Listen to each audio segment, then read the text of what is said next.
Buenas tardes y bienvenidos a una nueva edición de Política y Negocios.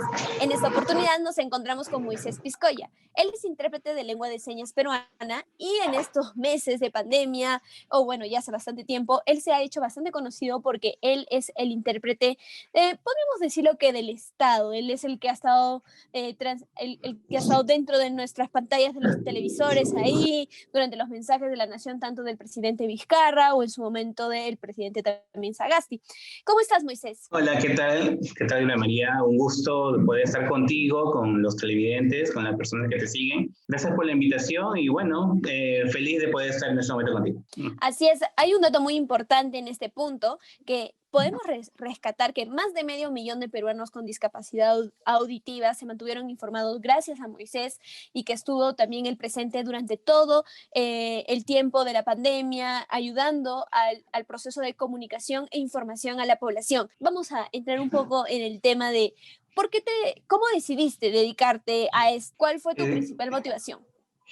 Mira, para empezar, nunca pensé dedicarme a esto, sino que yo empecé estudiando otros cursos, otras carreras, ¿no? Empecé con contabilidad, después un poco con administración, pero al final me jaló eso de la interpretación por la necesidad que hay en el entorno familiar, ¿no? Yo crecí con la lengua de señas desde muy temprana edad. Mi hermana mayor es sorda y ella fue prácticamente la imagen maternal, ¿no? Y fue la que me crió porque mi mamá falleció. Entonces crecí en todo en ese entorno de la lengua de señas. Entonces, viendo la necesidad que había, porque los amigos de mi hermana, que era la comunidad sorda, necesitaban la accesibilidad, información, intérprete, que en ese momento no había, no se sabía la figura del intérprete. Entonces, viendo esa necesidad fue que me dedico a esto, ¿no? Me dedico a investigar, descubrir lo que yo hacía era una profesión en otros países que nos llevaba años. Y pues me dediqué a esto, así que busqué, investigué y poco a poco se fue formando un grupo de intérpretes empíricos y que pues que hasta el momento estamos luchando para que la carrera se dé. En realidad es una profesión en muchos países, lamentablemente en el nuestro todavía no, ya lo conversaremos más adelante. Pero quería que me cuentes un poco acerca de tu experiencia, tanto en general, pero también tu experiencia durante esa época de pandemia, porque vimos hasta que te hacían los memes, te hacían los videos, te hiciste muy popular durante esa época. Sí, mira, yo empecé haciendo suplente de otro intérprete en el Canal 2. En el 2011, 2012 se inserta el intérprete en las pantallas. Entonces yo comencé ahí solamente siendo suplente. Después, ya en el 2016, entro al Jurado Nacional de Elecciones, a la televisión del Jurado Nacional de Elecciones para los debates que iban a haber presidenciales. Y en el mismo año 2006 hacen convocatoria en TV Perú y desde el 2016 estoy en TV Perú. Y cuando empezó la pandemia, mi horario creció el triple porque yo solamente interpretaba en las noches, pero por la emergencia de la necesidad que la comunidad sorda también esté enterada al mismo tiempo que los oyentes, porque muchas veces las personas sordas se enteran un día después o horas después. Entonces queríamos darle la información al mismo tiempo, al tiempo real. Entonces, y es que yo comienzo a interpretar en las mañanas, en el mediodía y en la noche. Aumentó mis horarios. La comunidad sorda fue beneficiada con esa información porque también era información de vida o muerte. Claro, sobre todo también ese sentimiento de sentir que estás haciendo algo por tu país, porque realmente eras pieza fundamental. Hay una gran cantidad de peruanos que tienen esa discapacidad. Y por último, así sean 10 peruanos, el hecho de que tú ya estés sumando tiene bastante valor. Pero justo lo que yo te decía previo a la entrevista, para que uno sea intérprete de lengua de señas, no basta con simplemente saber cuáles son los códigos, cómo moverse, sino también es manejar el idioma, saber cómo interpretarlo. Entonces, ¿qué crees tú que necesita alguien para dedicarse a esto? Si bien es cierto, muchos de los intérpretes que hacemos esta profesión somos empíricos, se necesita más que eso, se necesita no solamente saber señas. Saber señas ya tienes más o menos un 40% de lo que es la profesión, pero lo demás es se aprende con la experiencia, con la expertise, ¿no? Y una persona tiene características personales e intelectuales, por ejemplo, tener flexibilidad, autocontrol, distancia profesional, discreción, concentración, memoria, agilidad mental y fluidez lingüística. Entonces, todas estas características se tiene que aprender, se tiene que lograr para que puedas hacer una interpretación. No solamente te basta saber señas, sino todas las características que necesita el perfil del intérprete. Sí, realmente va más allá porque en tus manos está el que la comunidad sordomuda o la comunidad sorda en nuestro país entienda el mensaje y no se transgiverse en el camino. Entonces es realmente una responsabilidad fuerte.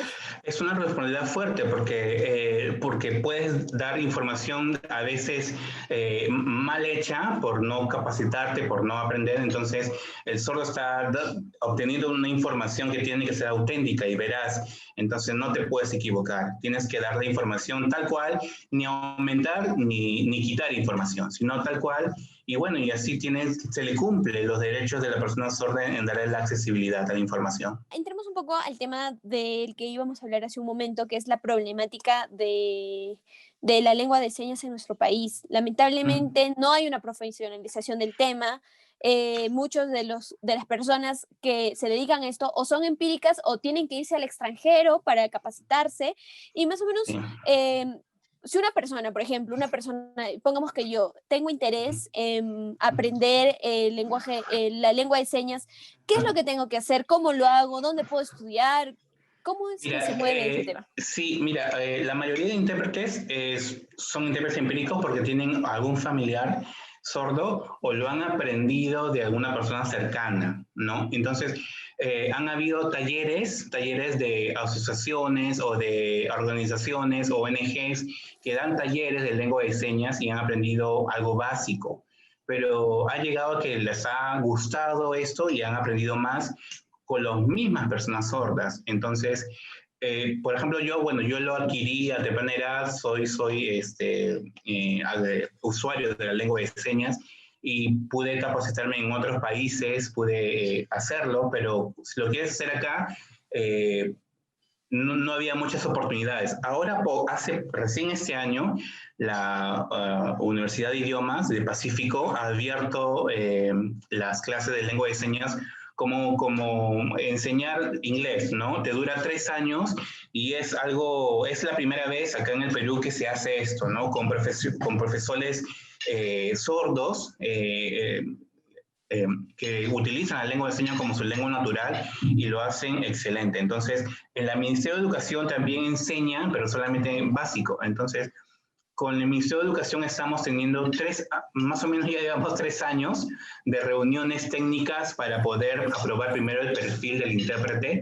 Una vez aprobado el perfil del intérprete, se puede hablar ya de la profesionalización, ¿no? Se tiene que contar con intérpretes, no solamente acá en Lima, sino en provincias. Hay un montón de sordos en provincias que están también con la necesidad no solamente de la información en televisión, sino en las universidades, en las escuelas. Esperemos que el 2021 podamos lograr esto y ese sería para mí un sueño cumplido, ¿no?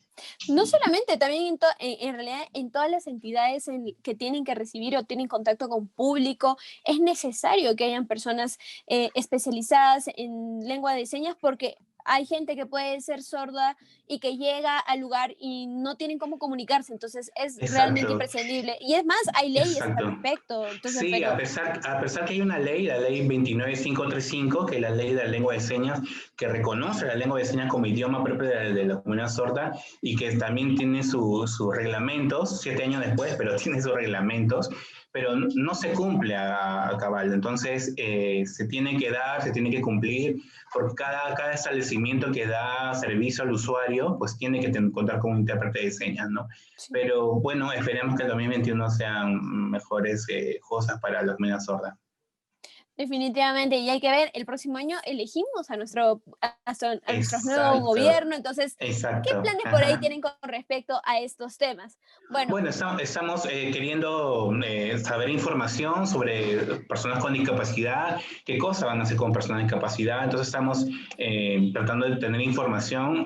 Muchos de los candidatos no tienen información exacta, así que estamos esperando. así es, entonces esperemos también que a nivel de sociedad nosotros tomemos conciencia de la importancia de reconocer a las personas sordas, de tratarlos con igualdad y de siempre estar capacitados para poder también socializar con ellos. Muchas gracias, Moisés, y muchas gracias a todos ustedes con nosotros. Eso Gracias. es todo por hoy. Muchas gracias, buenas tardes.